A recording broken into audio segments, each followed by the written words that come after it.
किया है। न हारूंगा हौसला चाहे कुछ भी हो जाए, न हारूंगा हौसला चाहे कुछ भी हो जाए, ये मैंने किसी और से नहीं खुद से वादा किया है।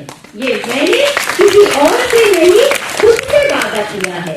अतः आपको इन प्रतियोगिताओं से डरना नहीं है, अपनी प्रतिभा को सबके सामने उजागर करना है। धन्यवाद। आगे के मंच के संचालन के लिए मैं पारंगत द्वितीय वर्ष के छात्र सोमू वर्मा एवं निष्णात प्रथम वर्ष की छात्रा प्रियंका बोहरा को मंच पर आमंत्रित करती हूँ। आप दोनों का बहुत बहुत स्वागत है।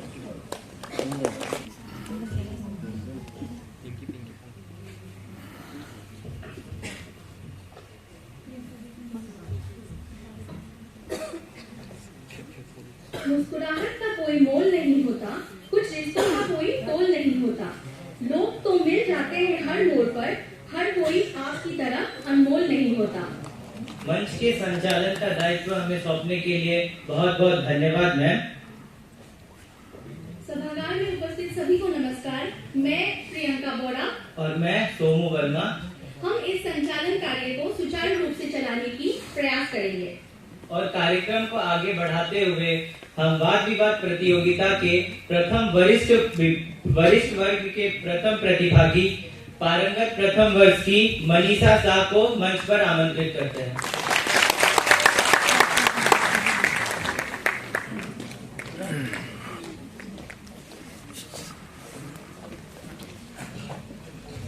नमस्कार। सभागार में उपस्थित सभी शिक्षकगणों को मेरा प्रणाम। मैं मनीषा शाह, पारंगत प्रथम वर्ष की छात्रा। आज की हमारी वाद विवाद प्रतियोगिता का विषय है युवाओं के विकास में कृत्रिम बुद्धिमत्ता एक वरदान है या अभिशाप, जिसमें मैं अपनी बातें अभिशाप के रूप में प्रस्तुत करने जा रही हूँ। जैसा कि हम सभी को ज्ञात है, कृत्रिम बुद्धिमत्ता की शुरुआत 1950 के दशक में हुई थी। कृत्रिम बुद्धिमत्ता को अंग्रेजी में आर्टिफिशियल इंटेलिजेंस के नाम से जाना जाता है, जिसका कार्य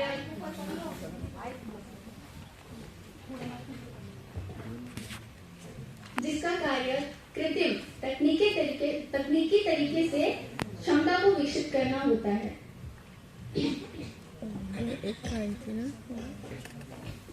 यदि हम कृत्रिम बुद्धिमत्ता से युवाओं के सर्वांगीण विकास की चर्चा करें तो ये एक बहुत बड़ा अभिशाप है। इसको हम इस माध्यम से समझ सकते हैं कि यदि हम युवा कहते हैं तो हमारे मस्तिष्क में एक चित्र उत्पन्न होती है, एक ऐसा व्यक्ति जो सृजनशील हो, विचारात्मक हो, हर कार्य को करने के लिए कर्मठ दिखाई दे। लेकिन आर्टिफिशियल इंटेलिजेंस, जिसमें चैट जीपीटी और अन्य इतने सारे टूल है, जिसकी वजह से हमारा युवा अभी आलसी होता जा रहा है। जी हाँ, ये कहना गलत नहीं होगा। यदि हम देखें, हमारे जो पूर्वज थे, उन्हें किसी विषय का यदि ज्ञान चाहिए होता था तो वो क्या करते थे? किताबें पढ़ते थे, उस पर सोच विचार करते थे, निष्कर्ष निकालते थे। लेकिन धीरे धीरे इंटरनेट का आगमन हुआ। उसने क्या किया? किताबों को एक आर्टिकल के रूप में परिणत कर दिया, जिससे हमारी जो सोच थी वो कहीं ना कहीं उस रूप में संकुचित होती गई जो हमें किताब से मिलती थी। अब आर्टिफिशियल इंटेलिजेंस में चैट जीपीटी के माध्यम से आप उस विषय को लिखिए और उसका पूरा यथावत आंसर आपके पास आ जाता है। तो क्या हुआ? इससे हमारी जो सोच है, बुद्धि है, वही संकुचित हो गई, जो हमारे लिए बहुत बड़ा खतरा है।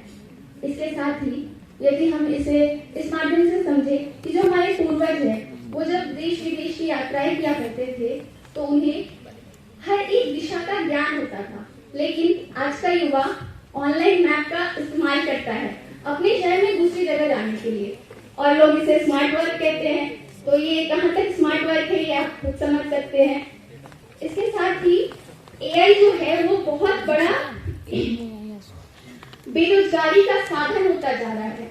इसे हम इस माध्यम से समझ सकते हैं कि कुछ दिन पहले ट्विटर के जो फाउंडर हैं, उन्होंने अपने 82% कर्मचारियों को यह कहकर निकाल दिया कि आप जो कार्य करते हैं वो एआई भी कर सकता है।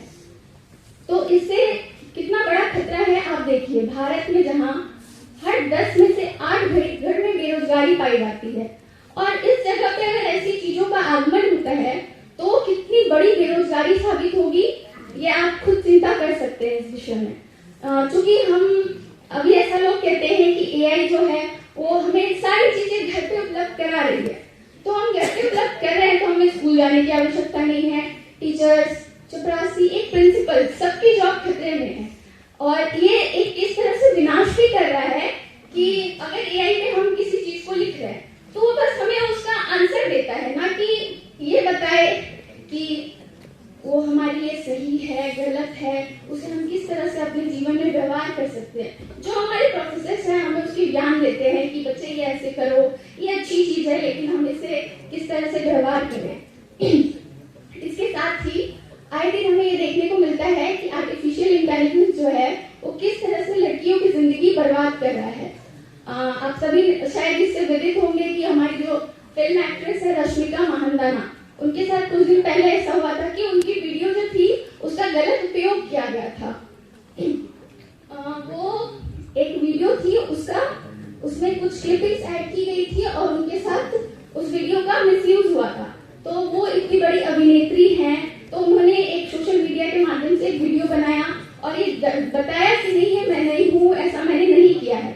लेकिन आप खुद सोच के देखिए कि यदि किसी कॉलेज स्कूल में पढ़ने वाली सामान्य स्त्री के साथ ऐसा होता तो वो क्या करती? वो हालांकि कितना भी सफाई दे दे, लेकिन उसकी बात कोई नहीं सुनता। अंत में वो या तो आत्महत्या कर लेती या जीवन भर अपने आप को दोषी समझती। इसके साथ ही कुछ लोग ऐसा भी कह रहे हैं कि आर्टिफिशियल इंटेलिजेंस जो है वो कहीं ना कहीं भविष्य तक को प्रेडिक्ट कर सकता है। तो आप इससे सोच सकते हैं कि किस तरह से यदि हमें भविष्य का पूर्व ज्ञान हो जाता है तो इलेक्शन पार्टीज या किसी भी तरीके की चीजें हो हमें पहले पता चल जाएगी, तो हम क्या कर सकते हैं। कितने सारे राइट्स होंगे, लिंचिंग्स होंगी, जो मनुष्य का जीवन है वो खतरे में हो जाएगा। हम अपने आप को स्मार्ट बनाने के दौर में उसका जो डार्क साइड है उसको भूलते जा रहे हैं, जो एआई का बहुत बड़ा अभिशाप है। आप सभी को इस बारे में सोचना चाहिए। और मैं अंत में नहीं कहूंगी एआई का बहिष्कार कीजिए और अपनी जिंदगी जैसे हम पहले जी रहे थे वैसे जिए। Boycott AI, live life. धन्यवाद। अत्यधिक सुखों के लोभ से ग्रस्त होगा, यही लोभ उसे मारेगा। मनुष्य और किसी से नहीं, अपने हथियार, अपने आविष्कारों से हारेगा। परम सम्मान्य निर्णायक मंडल, सम्मानित मंच एवं मेरे युवा साथियों, मैं कृष्णा राव पायलट द्वितीय वर्ष का विद्यार्थी। आज का विषय युवाओं के सर्वांगीण विकास में कृत्रिम बुद्धिमत्ता एक वरदान एवं अभिशाप विषय पर अपना बात रखने जा रहा हूं। मैं आज विपक्ष में अपनी बात को रखूंगा और अपने अनुभव के माध्यम से मैं आज की युवा पीढ़ी को सचेत करूंगा। साथ ही साथ मेरे जो प्रतिपक्ष के साथीगण थे उनके जो तर्क थे, तर्क कहिए या फिर कुतर्क कहिए, उनको मैं सिलसिलेवार ढंग से खंडित करने का प्रयास करूंगा। तो सबसे पहले मैंने ये पाया कि जितने भी मेरे साथियों ने अपनी बात को रखे, उन्होंने इस विषय को पकड़ने में कहीं ना कहीं चूक कर दी। वो इस विषय को सही तरीके से समझ नहीं पाए। विषय है युवाओं के सर्वांगीण विकास में। ये जो मूल शब्द है सर्वांगीण विकास, और एक इसमें शब्द विशेष है कृत्रिम बुद्धिमत्ता।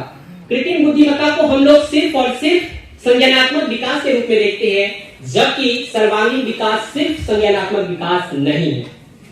जब हम बात करते हैं सर्वांगीण विकास की, तो इसके अंतर्गत संज्ञानात्मक विकास के साथ साथ वह भावनात्मकता, वह सौंदर्यता, वह सृजनात्मकता, वह भाषाई दक्षता और साथ ही साथ वह नैतिकता, वह सामाजिकता, वह सारे गुण आते हैं। तो मैं एआई को सिर्फ और सिर्फ संज्ञानात्मकता विकास के आधार पर सर्वांगीण विकास वो कर सकता है मनुष्य का, मैं इसके बिल्कुल पक्ष में नहीं हूं। क्योंकि संज्ञानात्मक विकास सर्वांगीण विकास नहीं है, इसलिए मैं ये कहूंगा कि हमें एआई का प्रयोग नहीं करना चाहिए, क्योंकि यह युवा को सर्वांगीण विकास की उस सभी तमाम पहलुओं से रूबरू नहीं करा सकता, उसे वह उपलब्ध नहीं करा सकता। और हमें यह भी नहीं भूलनी चाहिए कि यह जो एआई है यह एक मानव की उपज है, मानव द्वारा निर्मित है, न कि एआई ने मानव को बनाया। अर्थात एआई की तुलना में मानव हमेशा सर्वोपरि रहा है, रहेगा और हमेशा आने वाले समय में भी रहेगा। मैं ये कहूंगा कि एआई जो है वह व्यक्ति को संकुचित करता है, ना कि उसका सर्वांगीण विकास करता है। एआई के माध्यम से हम लोग सरलता से हर उस चीज को प्राप्त कर सकते हैं, लेकिन हम उस चीज को जब प्राप्त कर रहे होते हैं तो हम उसके लिए किसी प्रकार का कोई क्रियाकलाप या फिर मानसिक मनन चिंतन नहीं कर रहे होते हैं। अर्थात एआई व्यक्ति को संकुचित करता है, ना कि उसका सर्वांगीण विकास करता है। एआई को मैं एक जीवित हथियार के रूप में देखता हूं, और हथियार जब जीवित हो जाती है, जब वो अपना निर्णय स्वयं लेने लगती है, तो यह मानव के लिए नहीं अपितु संपूर्ण ब्रह्मांड के लिए एक विनाशकारी अभिश्राप के रूप में परिलक्षित होगी, यह निश्चित है।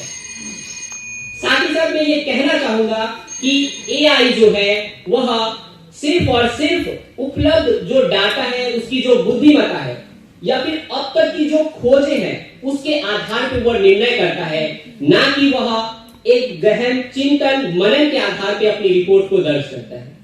अर्थात एआई एक व्यक्ति को संकुचित करता है, अर्थात उसमें जो सत्यता होनी चाहिए एक व्यक्ति में जो नैतिकता के गुण होने चाहिए, एक व्यक्ति में निर्णय लेने की जो क्षमता होनी चाहिए, एक व्यक्ति में चिंतन मनन सृजन की भाषाई दक्षता के जो गुण होने चाहिए, वह एआई व्यक्ति से छीन रहा है।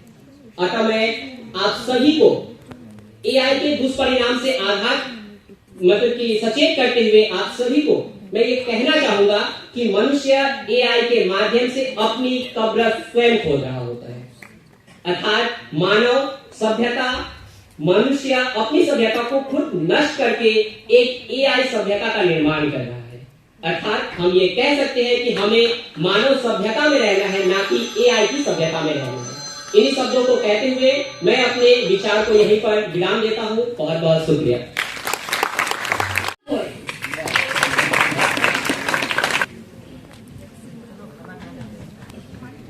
यहाँ पर उपस्थित सभी मेरे गुरुजनों को मेरा नमस्कार और मेरे साथियों को मेरा प्रणाम। आज का हमारा विषय है युवाओं के सर्वांगीण विकास में कृत्रिम बुद्धिमत्ता एक वरदान या अभिशाप। मेरे साथियों ने इसके ऊपर बहुत सारे अपने विचार व्यक्त किए कि एक वरदान के रूप में हम कार्य करता है या एक अभिशाप के रूप में, क्योंकि दैनिक रूप से हम इसका प्रयोग कर रहे हैं तो इसके ऊपर हम भली भांति उसके ऊपर हम जानकारी रखते हैं। जैसे कि यहाँ पर हम स्लाइड देख सकते हैं कि ये एक मनुष्य के द्वारा हमारे किसी भाई या हमारे शिक्षक के द्वारा जनरेट किया गया है। लेकिन अगर एआई या कृत्रिम बुद्धिमत्ता की बात करते हैं तो इसको 1 सेकंड या 2 सेकंड लगेगा। तो इसको हम देख सकते हैं कि आगामी 50 वर्ष के बाद एआई क्या कर सकता है। ये हमारी बुद्धिमत्ता, ये हमारी क्षमता, इन सबको एक ना दिन छीन लेगा। वर्ल्ड इकोनॉमिक फोरम के अनुसार 2025 तक 85 बिलियन लोगों की जॉब जाएगी, जिसमें ज्यादातर लोग इसी क्षेत्र में काम करते हैं कि लोगो जनरेट या इमेज जनरेट करते हैं, जिनको उनको दिन भर का काम लगता है और वो लोग 9 to 5 जॉब करते हैं उसी के क्षेत्र में। और वहाँ पे हम देख सकते हैं कि वो लोग जो काम कर रहे हैं उनके किस प्रकार से उनका शारीरिक क्षमता नीचे स्तर तक जा रही है, बीमारी का शिकार हो रहे हैं। तो कहीं ना कहीं एआई ऊपर जितना डेवलप कर रहा है उसी के अनुसार वो कहीं ना कहीं मनुष्य की चिंतन शक्ति को कम कर देगा। तो मान लीजिए कोई काम को 10 व्यक्ति कर रहे हैं, उसको एक एआई कर सकता है। यहाँ पर मेरे बहनों ने भाइयों ने ChatGPT की बात की।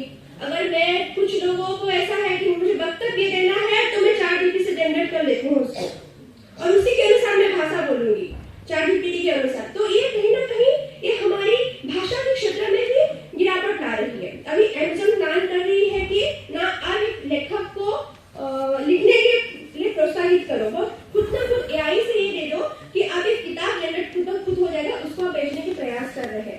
तो कहीं ना कहीं हमारी सृजनात्मकता बहुत ध्वंस पा रही है। मेरे दोस्तों ने बताया कि कोविड-19 जैसी बीमारी के लिए भी हमारी कृत्रिम बुद्धिमत्ता ने बहुत सहायता किया। पहले आप इसको फोकस कीजिए कि इस कृत्रिम बुद्धिमत्ता के कारण हमारी जो होड़ है एक दूसरे से आगे जाने के लिए, इसे से ही कोविड-19 बीजिंग चीन में जनरेट हुआ है। उसी के पश्चात रोबोट की बात करते हैं, पढ़ने की स्तर की बात करते हैं, सर्वांगीण विकास की बात करते हैं कि हमारी सर्वांगीण विकास, हम शिक्षा के विद्यार्थी हैं।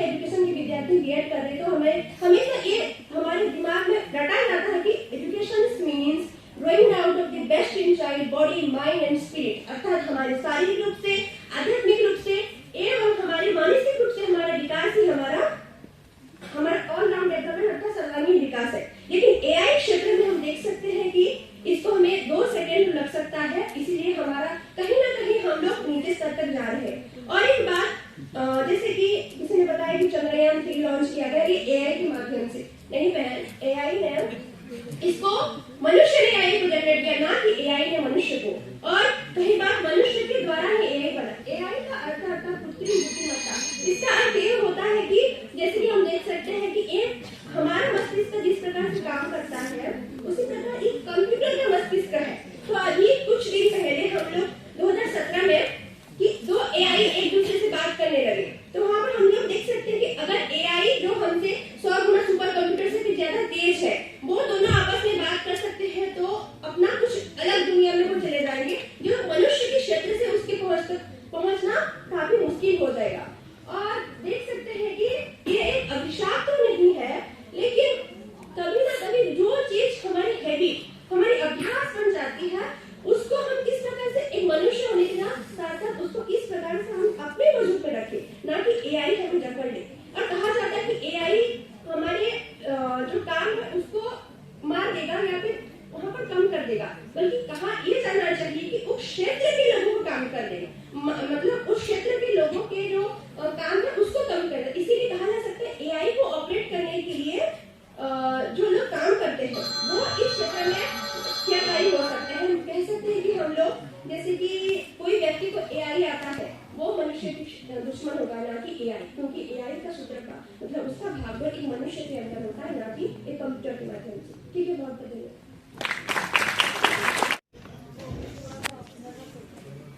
सभी को नमस्कार। मैं तेजराज जनसना, पारंगत द्वितीय वर्ष का छात्र।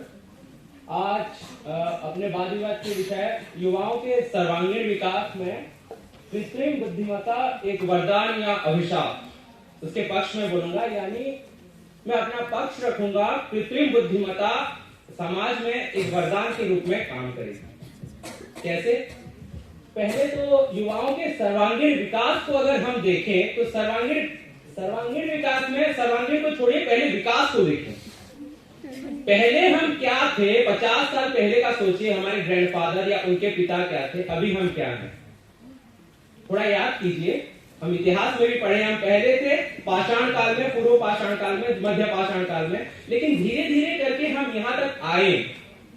हमारे होमो सेपियंस का क्या हम विकास किए, कैसे, मतलब वो विज्ञान के माध्यम से या हमारी जो टेक्नोलॉजी के माध्यम से कैसे आगे आए। आज हम बुक में भी पढ़ते हैं कि पूर्व पाषाण काल, मध्य पाषाण काल, फिर आकर हम आज यहाँ पर खड़े हैं। तो वो किसके माध्यम से हम जान पाते हैं? तो 3D एनिमेशन के भी दिखाते हैं हम, कोई इंटरनेट पे, यूट्यूब में या जहां पर भी हो। वो किसके माध्यम से हो पाया है? वो अभी हो पाया है हमारा कृत्रिम बुद्धिमत्ता या क्या इंटेलिजेंस जो बोलते हैं हम, उसके माध्यम से ही हो पाया है। ये तो हो गई हमारी पूर्व की बातें, जो किसी ने बोला कि बहिष्कार करना चाहिए। नहीं, अभी के जमाने में अगर हम जिए तो टेक्नोलॉजी या कृत्रिम बुद्धिमत्ता के बिना हाँ जिया जा सकता है, लेकिन उस हिसाब से नहीं जैसे कि हम मान सकते हैं कि किसी देश को विकास अगर आज इसी कृत्रिम बुद्धिमत्ता की वजह से ही अमेरिका, चाइना जैसे देश के साथ हमारा भारत आज टक्कर दे पा रहा है। वो चाहे शिक्षा में हो, युद्ध क्षेत्र में हो या राजनीति में हो। अभी जो इलेक्शन सिस्टम का भी हुआ है वो कृत्रिम बुद्धिमत्ता की वजह से, वो मशीन की वजह से ही आज हो पाया है। दूसरी बात अगर हम करें शिक्षा की बात छोड़िए, हेल्थ की बात पहले करते हैं। पहले क्या था हेल्थ का? हम मानते हैं हमारा आयुर्वेद ही हमारा सबका मूल है, लेकिन टाइम ऐसा आ गया है कि आयुर्वेद का उतना नहीं हो पाता। लेकिन अभी हमारी डॉक्टरी मशीनीकरण की वजह से ही हम जल्द से जल्द उसका उपचार कर सकते हैं, कैंसर जैसे भयावह रोगों से भी। कोविड-19 को ही देख लेते हैं, अभी रिसेंटली हुआ है। उसमें क्या हुआ था? कोविड-19 में अगर कृत्रिम बुद्धिमत्ता का अगर हम सहायता नहीं लेते तो किस हद तक ये होता कि हम सफल हो जाते। कोरोना महामारी जैसे रोग को भी हम हरा लेते। सोचिए थोड़ा। अभी आता है बात, कुछ हम सर्च करते हैं गूगल इंजन पे या याहू पे, जो भी हो, जाते हैं हॉकिंस का प्रेशर कुकर सर्च करते हैं। ठीक है, कर लिए, घर की चीज है, साइट बंद कर देते हैं। कुछ देर बाद अगर फिर से हम गूगल को या जिसको भी ऑन करते हैं, दोस्त आए बिना फरमाइश के, फरमाइश गाजर का हलवा। हॉकिंस प्रेशर कुकर, सबसे जल्दी बढ़िया खाना बनाए। इतने बहुत सारे ऑप्शन की एक लाइन भी देते हैं, वो क्या है, हमारे माइंड को वो पढ़ता है कि नहीं ये बंदा इसके बारे में सर्च किया था, इसको चाहिए ये सब। ये तो मजाक की बात हो गई, लेकिन पढ़ाई की बात अगर हम करें, मान लीजिए हम KHS के हमारे केंद्रीय हिंदी संस्थान की बात कर रहे हैं, या किसी केंद्रीय विश्वविद्यालय, किसी भी इंस्टीट्यूशन की अगर हम बात कर रहे हैं, तो क्या होता है, उसके बारे में अगर हम सर्च करें तो उससे संबंधित अनेक जानकारी, केंद्रीय हिंदी संस्थान के बारे में अगर हम सर्च करें तो उससे संबंधित अनेक जानकारी दूसरे टाइम भी हमें दिखा देता है कि नहीं, केंद्रीय हिंदी संस्थान भारत सरकार शिक्षा मंत्रालय द्वारा ये है, इसमें इतने सदस्य हैं, ये सब इनमें पारंगत प्रवीण निष्णात के पाठ्यक्रम होता है और ये होता है। तो ये क्या है, वो सेंसर के माध्यम से हमें समझ पाता है कि नहीं इसको ये चाहिए। दूसरी बात ये कि कहा जाता है ना कि सकारात्मक सोच सकारात्मक शक्ति को ही उत्पन्न करती है और नकारात्मक सोच नकारात्मक को। तो अगर हम नकारात्मक सोचेंगे, भाई डॉक्टर कहता है कि पानी पियो, पानी पीने से सेहत के लिए अच्छा है, इसका मतलब ये नहीं है कि हम 6-7 लीटर पिए, 30-40 लीटर पिए, ये तो हो जाएगा ना भाई प्रॉब्लम। तो उसका भी क्या होता है, लिमिट रहता है ना, कि हम लिमिट में उसको यूज करें तो उसका कोई नकारात्मक प्रभाव नहीं पड़ेगा। मानते हैं हर चीज का दो पहलू होता है, एक पक्ष और विपक्ष, जो नकारात्मक सकारात्मक, लेकिन हम नकारात्मक रूप से किसी भी चीज को अगर हम प्रयोग करेंगे तो हमको वो नकारात्मक फल ही देगा।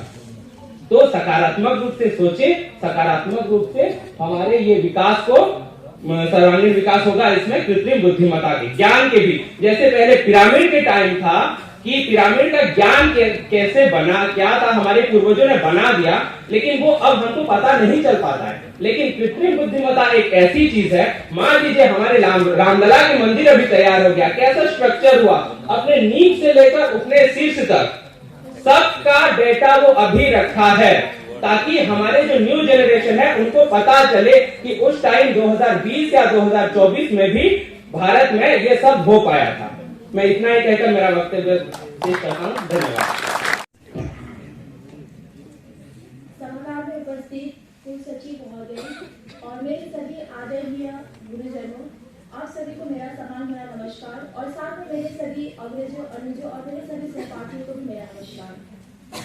आज वाद विवाद का विषय है युवाओं के सर्वांगीण विकास में कृत्रिम बुद्धिमत्ता का वरदान या अभिशाप। मैं इसके पक्ष में कहना चाहूंगी, कृत्रिम बुद्धिमत्ता ये अभिशाप कैसे हो सकता है?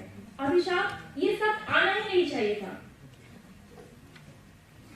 ये मैं अभी ये आधुनिक समय से लेकर जो प्राचीन समय में भी हम देखें तो मनुष्य ने जितने भी चीजों का खोज किया है वो कभी अपने अहित को नजर में रख के नहीं किया है। यदि हम आदि मानव की बातें करें तो आदि मानव ने क्या आग का आविष्कार किया, तो क्या उन्होंने क्या खुद को ही जला लिया या फिर जंगल में आग लगाया? जो कृत्रिम बुद्धिमत्ता है इसे हम आर्टिफिशियल इंटेलिजेंस भी कहते हैं। यह अच्छी और बुरी दोनों हो सकती है, निर्भर करता है कि आप इसका प्रयोग कैसे कर रहे हैं। और यदि हम बातें करें युवाओं के सर्वांगीण विकास में कृत्रिम बुद्धिमत्ता का क्या भूमिका है, यह बहुत ही बड़ी भूमिका रखता है युवाओं के सर्वांगीण विकास में। यदि हम देखें जैसे कि किसी विपक्ष में मेरे जो विपक्षी जो बहन थी मनीषा, उन्होंने कहा कि जो कृत्रिम बुद्धिमत्ता जब आने के बाद लोग असक्रिय, मतलब जो युवा है वो असक्रिय बनते जा रहा है और वो मतलब जो किताबें है वो पढ़ना छोड़ दिया है। अब युवा महीनों तक एक ग्रंथ को लेकर बैठ जाएगा तो देश का विकास कैसे करेगा? कृत्रिम बुद्धिमत्ता के माध्यम से ही जो चैट जीपीटी है उसके माध्यम से वो जो भी वो सर्च करता है, जो भी उसे चाहिए, जो तथ्य उसे चाहिए, वो गूगल से भी ज्यादा मतलब भरोसेमंद है, जिसके माध्यम से उसे सारा डेटा जितना भी उसे चाहिए, जो चीज चाहिए उसे सारा एनालिसिस करके उसे प्रस्तुत करता है। और ये बहुत ही विश्वसनीय और भरोसेमंद है, जिससे युवाओं का जो समय का बचत और ऊर्जा का संचय मतलब जो ऊर्जा लगती है अन्य चीजों में उसकी बचत होती है और साथ में वो मतलब दूसरी चीजों में भी इसका प्रयोग कर सकता है। जैसे हमारा देश अभी विकासशील है तो ऐसे युवा यदि एक ग्रंथ को लेकर ही बैठा रहेगा तो वो अपना देश का विकास कब करेगा, ऐसे तो और पिछड़ा ही होते जाएगा। और दूसरी बात यह है कि मैं जब से यहाँ पारंगत में मैंने जब से यहाँ एडमिशन लिया है तब से हमें बाल शिक्षा में यह पढ़ाया जाता है कि स्वस्थ शरीर में ही स्वस्थ मस्तिष्क का विकास होता है। तो इसमें जो स्वस्थ शरीर में स्वस्थ मस्तिष्क का विकास होता है इसमें आप देखिए इसमें जो है मतलब जो AI है वो क्या करता है, वो हमें रोगों का निवारण ही नहीं बल्कि भविष्य में होने वाले जितने भी रोग है उसको मतलब कि जो रोग होने की संभावना है उसे भी वो बताता है और हमें सारी जानकारियां देता है। और इसी प्रकार से यदि लोग ये भी कहते हैं कि जो AI आने के बाद जो सक्रियता है जो लोगों में जो सक्रियता तो नष्ट हो रही है और साथ में ये भी कहते हैं कि उसमें जो सकारात्मक ऊर्जा है वो भी मतलब घटते जा रहा है, लेकिन ऐसा नहीं है। AI के आने के बाद जो युवाओं में जो सकारात्मक जो ऊर्जा है वो बहुत ही विकास होते जा रहा है। जैसे कि हमारे भारत देश से जो चंद्रयान-3 जो लॉन्च किया था वो क्या किसके मदद से किया था, AI की मदद से ये संभव हो पाया था। मतलब जो असंभव होने वाले कार्य भी AI की मदद से ही संभव हो पा रहा है और आगे भी होता ही रहेगा। अंत में मैं मतलब यही कहना चाहूंगी कि जो युवा नहीं करता है AI का यूज वो मतलब उसका कैरियर ही पूरा फ्यूज हो जाएगा।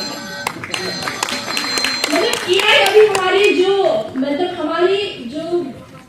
वर्तमान समय में ऐसा जुड़ा हुआ है कि उसे हम चाह के भी उससे हम अलग नहीं हो सकते और हम उससे हम आगे और भी जुड़ते जाएंगे, तभी हम विकासशील देश से और विकसित देश तक हम पहुंच पाएंगे। अतः इतना ही कहकर मैं अपना वक्तव्य यही विराम देती हूँ। धन्यवाद। आप सभी को नमस्कार। मैं पारंगत द्वितीय वर्ष की छात्रा दीक्षिता चौधरी। आज के सदन और अध्यक्ष महोदय, आज का सदन का विषय है युवाओं के सर्वांगीण विकास में कृत्रिम बुद्धिमत्ता एक वरदान या अभिशाप। उससे पहले मैं ये बताना चाहूंगी कि कृत्रिम शब्द का अर्थ कृत्रिम, जिसका अर्थ नकल यानी जो असली नहीं है। अंग्रेजी में हम लोग इसका अक्सर प्रयोग करते हैं डुप्लीकेट। जो चीज असली ही नहीं है उसको हम क्यों उपयोग करें, ये आप लोग पे मैं छोड़ दी हूँ, क्योंकि और एक अर्थ को समझना जरूरी है जो सर्वांगीण, युवाओं के सर्वांगीण जो हम शिक्षा ये संस्थान में भी सीखे हैं शिक्षा के अर्थ में कि युवा के सर्वांगीण विकास होने के लिए हमें शारीरिक, मानसिक, आध्यात्मिक सभी पहलुओं का विकास होना जरूरी है। तो आप लोग ये बताइए कि जो चीज असली नहीं है, जो नकल है, उसने युवा के सर्वांगीण विकास में कैसे सहायता कर सकते हैं। अभी मेरे पहले पक्षों ने बोल के गया है कि हम लोग इसको वरदान स्वरूप ग्रहण करना चाहिए, हम लोग इसको इनकार नहीं कर सकते। हाँ, मैं ये बता सकती हूँ कि हर चीज का दो पहलू होता है, एक अच्छा और एक बुरा। परंतु ये जो चीज है, जो कृत्रिम बुद्धिमत्ता है, ये मनुष्य का सोच का ही परिणाम है। किसी भूतपूर्व मनुष्य ने ही इसको बनाया है, क्योंकि इसका जो उपयोग है, एक हम लोग का वैज्ञानिक आप लोग सभी जानते हैं स्टीफन हॉकिंग सर और दूसरे हैं विल ग्रेग। इन सभी ने भी इसका उपयोग में एक संभावना बताया है कि एक दिन मनुष्य की मानव सभ्यता को ये खतरे में डालेंगे, क्योंकि ये जो कृत्रिम बुद्धिमत्ता है, इसी ने युवा शाम को मानवता जो सीख है उसी से हटकर ले जा रहे हैं। क्योंकि हम लोग अभी आप लोग देखते हैं जो इंटरनेट का उपयोग हो रहा है, अक्सर एक्सीडेंट होता है या अथवा कोई बाढ़ पीड़ित लोग है और डूबे मरे जा रहे हैं, हम लोग पहले क्या करते हैं, रुको वीडियो करते हैं, पहले उस वीडियो में पोस्ट करना होगा सोशल मीडिया में, उसको बचाने में नहीं जाते हैं।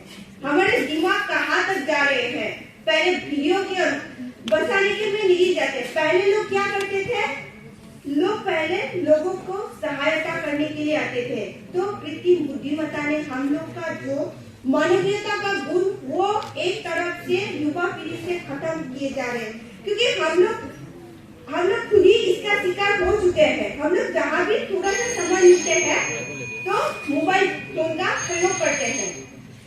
और ये जो कृत्रिम बुद्धिमत्ता है, ये संस्कार नैतिकता का भी विघटन किया है, क्योंकि एक जो रबरी दुनिया आएगा, मशीनी दुनिया आएगा, ये हमारे जो परंपरा है, नीति नियम बंधन है, सबको नहीं समझा सकते हैं। सबसे ऊपर करके मनुष्य को एक मशीनी दुनिया में, बराबरी दुनिया में लेके जाएंगे। और जो ये कृत्रिम बुद्धिमत्ता है, लोग बोले जा रहे हैं कि ये स्वास्थ्य शरीर का विकास करेंगे।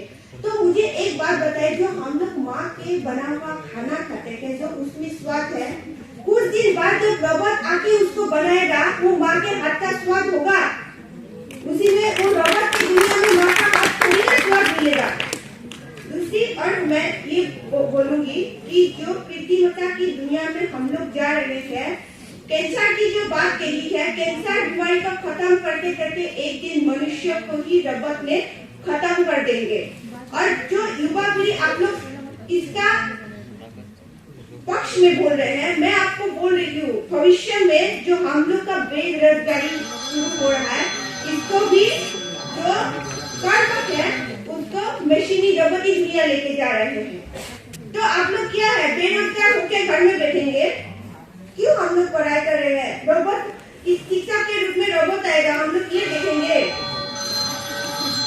अंत में मैं ये कहना चाहूंगी, जो ये कृत्रिम बुद्धिमत्ता है, उसका जो प्रयोग है, हम लोग कुछ हद तक नहीं करना चाहिए, कुछ हद तक करना चाहिए। पर जो आप लोग वो चाट जीपीटी का बात कर रहे हैं, आप लोग को एक बात बता दी, मुझे वो चाट जीपीटी का पता नहीं, आज तक मैं प्रयोग नहीं की हूँ। पर जो आप लोग बोल रहे हैं कि आप लोग के माध्यम से मैं बोल रही हूँ कि टाइपिंग करने से पूरा आ जाते हैं वो बात, तो आप लोग का दिमाग कैसे खाया जाए? एक किताब को पढ़ने से हम लोग का दिमाग कैसे चलता है? ये बात ऐसा हुआ, ये बात ऐसा हुआ। पर जब चाट जीपीटी में आ जाएंगे तो आपका पूरा मस्तिष्क का सोच को खत्म किए जा रहे हैं। और एक बात का उदाहरण देना चाहूंगी, आप लोग बार बार बोले जा रहे हैं अमेरिका के साथ हम लोग का विकास होना है, हम लोग विकासशील देश है। हाँ ठीक है, पर एक बात बताएं, हम लोग जहाँ उपस्थित है, ये आगरा शहर में सबसे प्रसिद्ध ताजमहल, ये कृत्रिम बुद्धिमत्ता का उदाहरण है। ये कृत्रिम बुद्धिमत्ता का उपयोग नहीं है, मनुष्य का मस्तिष्क और हाथ जो भगवान ने हम लोग को वरदान दिया, इसका परिणाम है।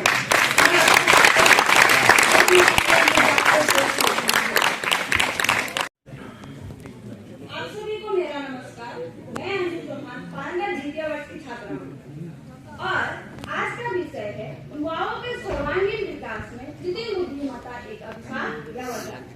इसका अगर हम नमूना देखें तो जितने भी मेरे भाई और बहनों ने पक्ष में बोला है, इसका एक हम उदाहरण ये देख सकते हैं कि 24 घंटे पहले हमें इसका मिल गया था विषय, लेकिन एक भी ऐसा बंदा मुझे यहाँ पर व्यक्ति नहीं दिखा जो बिना उसके तरफ देखे बोले।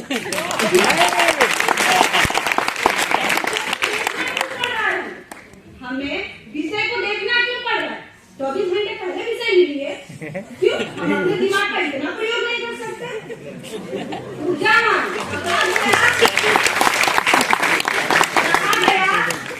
व्यक्ति ऊर्जावान है, चंद्रमा पे जा सकता है। अरे ऊर्जावान कैसे? घर में बैठे हैं, प्रकृति में नहीं जा रहे हैं, एसी चाहिए, कूलर चाहिए, सभी चाहिए। जरा समझिए, जरा रुकिए, ठहरिए, वो दिन दूर नहीं जैसे आज हर घर में सिलेंडर देखने को मिल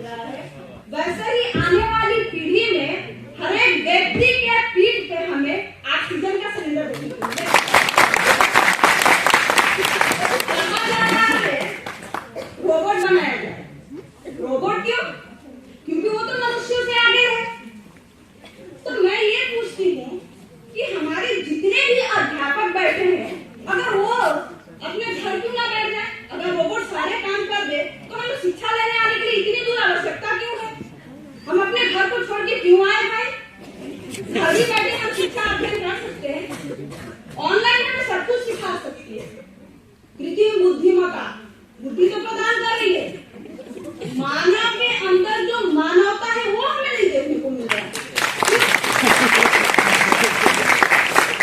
एक आदमी उधर मर गया, दूसरे की शादी है, आदमी कोई रोए दूर, भाई स्टेटस देख लो, मर गया है। कौन जानेगा, कष्ट कौन करेगा? कोई नहीं। लोगों का कितना वक्त कहाँ है, वक्त हम कहाँ दे रहे हैं? 24 घंटे फोन में।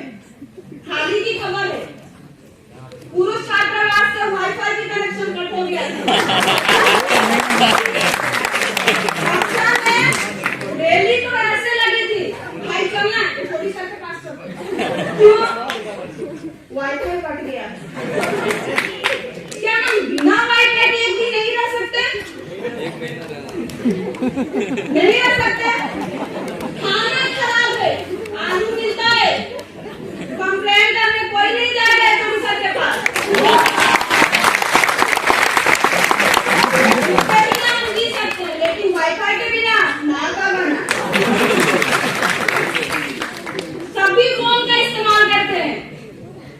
इतने सवाल पर लोग बैठे, मैं सभी से पूछना चाहूंगी, किस किस को अपने पेरेंट्स का नंबर याद है? बहुत कम। अगर अभी एक का फोन गुम हो जाए, अगर एक का फोन अभी गुम हो जाए, मैं दावे के साथ कह सकती हूँ, अरे संख्या क्या थी? 10 ही तो संख्या है हमारे पास। एक फोन की संख्या कितनी होती है? 10 ही तो होती है। मुश्किल से उसमें से हमें 4 नंबर याद होंगे। अगर कोई ओटीपी आता है, हम बोलते हैं ओटीपी, लास्ट के 4 डिजिट अपने नंबर बोलना, सोचते हैं क्या 171 नहीं तो ना 2 तो नहीं था, क्यों भाई? इतना दिमाग पे जोर नहीं डाल सकते। अभी अभी हमारी मैम पढ़ा के गई है, अभी थोड़ी देर आएंगे बच्चे, जरा बताना ये क्या था?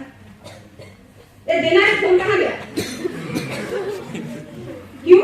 अभी तो हम पढ़े थे। क्या हम बिना डाटा का, बिना कृत्रिम बुद्धिमत्ता का हमारा बुद्धि उतना नहीं है? एक कृत्रिम बुद्धिमत्ता को बनाने वाला, रोबोट को बनाने वाला एक इंसान है, लेकिन एक इंसान आज खुद क्या हुआ है? रोबोट बन के रह गया। उसके अंदर हमें आत्मीयता की भावना देखने को नहीं मिलती है। क्यों? क्योंकि ये बाहरी दुनिया में इतने लीन हो चुके हैं कि उनके अंदर की जो आत्मीयता है वो मर सी चुकी है। कोई इमोशन नहीं, कुछ भी नहीं। लोग आज जा रहे हैं वेबसाइट, घर के लोग तो भाई अमीरों तक नहीं कह सकती, गरीबों के घर में बड़े मेहनत से पैसे जोड़े जाते हैं। माँ बाप ने 10,000 रुपए ऐसे जोड़े, अभी आया है कि जरा ये नंबर बता दीजिए, आपके अकाउंट में इतने पैसे दिए जाएंगे। लेकिन पता हमें क्या चलता है? आया तो कुछ नहीं, दिया कुछ नहीं, जो था वो भी साफ। तो कहां से हमारे यहाँ युवाओं का सर्वांगीण विकास? युवा जो है, इससे क्या हुए हैं? एक मानसिक रोगी बन के रह गए। मैं अपने वक्तव्य को